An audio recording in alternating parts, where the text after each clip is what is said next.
శుభోదయం పిల్లలు మనం ఇప్పుడు పదజాలంలో ఉన్నటువంటి అంశాలను గురించి చర్చిద్దాం. ధారణ చేద్దాం. ఇక్కడ ఒక పద్యం ఇచ్చారు, దాన్ని మనం పాడదాం. గువ్వ కొరకు మేను కోసి ఆసిబిరాజు వార్త విడవరాక కీర్తికెక్కే ఓగునెంచబోవరుపకారి నింతురు విశ్వదాభిరామ వినురవేమా. ఈ పద్యాన్ని రాసిన వారు వేమన.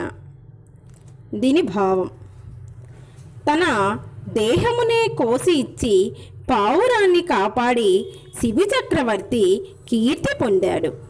చెడ్డవారిని ఎవరూ తలుచుకోరు, ఉపకారం చేసేవారిని అందరూ గుర్తించుకుంటారు. తర్వాత అంశం చదువుదాం. అనకు కనకు వినకు. అది సబర్మతి ఆశ్రమం. గాంధీజీ ఒక్కరే చిరుచాప మీద కూర్చొని ఉన్నారు. ఆయన అప్పుడే భగవద్గీత పారాయణం చేసి పుస్తకాన్ని ముందున్న చెక్కపెట్టె మీద పెట్టారు. నిన్న ఎవరో తనకు బహుమానంగా తెచ్చిన బొమ్మ వైపు దీక్షంగా చూస్తున్నారు. బాపూజీ.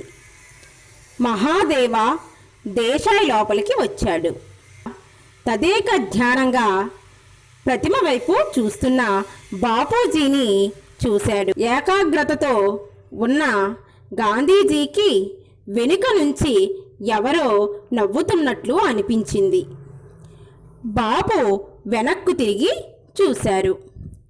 మహాదేవ దేశాయ్ నిలబడి నవ్వుతూ కనిపించాడు. మహాదేవ్ భాయి రా కూర్చో, ఎందుకు నవ్వుతున్నావు అన్నాడు గాంధీజీ. మిమ్మల్ని మీరు మరచి ఆ పెట్టె మీద బొమ్మను చూస్తుంటే నాకు నవ్వు వచ్చింది బాపూజీ అని దేశాయ్ మళ్ళీ పకపకా నవ్వటం మొదలెట్టాడు.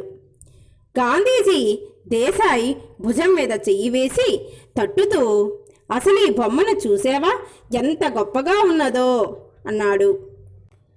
అవును, 3 కోతులు చాలా అందంగా ఉన్నాయి అన్నాడు దేశాయ్. కోతులు కాదు, అవి నా గురువులు అని గాంధీజీ ఆ కోతుల బొమ్మను మహాదేవ దేశాయ్కి చూపిస్తూ, ఇదిగో చూడు, ఈ బొమ్మలో 3 కోతులు కనిపిస్తున్నాయి కదా, అవి 3 పనులు చేస్తూ మనకు 3 విధాలైన ఉపదేశాలు ఇస్తున్నాయి. మొదటి బొమ్మ చూడు, 2 చేతులతో నోరు మూసుకొని కూర్చుంది, అంటే చెడు మాట్లాడవద్దు అని. రెండో బొమ్మ 2 చేతులతో 2 కళ్ళు మూసుకొని కూర్చుంది, అంటే చెడు చూడకు అని అర్థం అన్నాడు గాంధీజీ. గాంధీజీ మాటలు విని మహాదేవ దేశాయ్ ఆశ్చర్య చకితుడయ్యాడు. 3వ బొమ్మ వైపు చూసి, ఏం చేస్తున్నాదో చెప్పు అన్నాడు మళ్ళీ గాంధీజీ.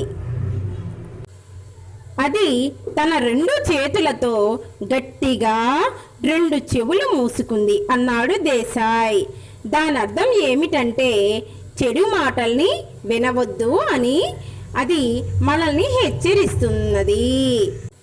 మొత్తం మీద ఈ 3 కోతులు చెడు అనకు, చెడు కనకు, చెడు వినకు అని మానవులకు హితోపదేశం చేస్తున్నాయని నా ఉద్దేశం. ఏమంటావు అన్నాడు. బాపూజీ, మీరు మట్టిలో నుంచి మాణిక్యాలు వెలికి తీయగలరు, అందుకనే మీరు మహాత్ములు. మీ భావాన్ని అందుకోలేక నవ్వినందుకు నన్ను మన్నించండి అని బాపూజీ పాదాలు స్పృశించాడు మహాదేవ్జీ.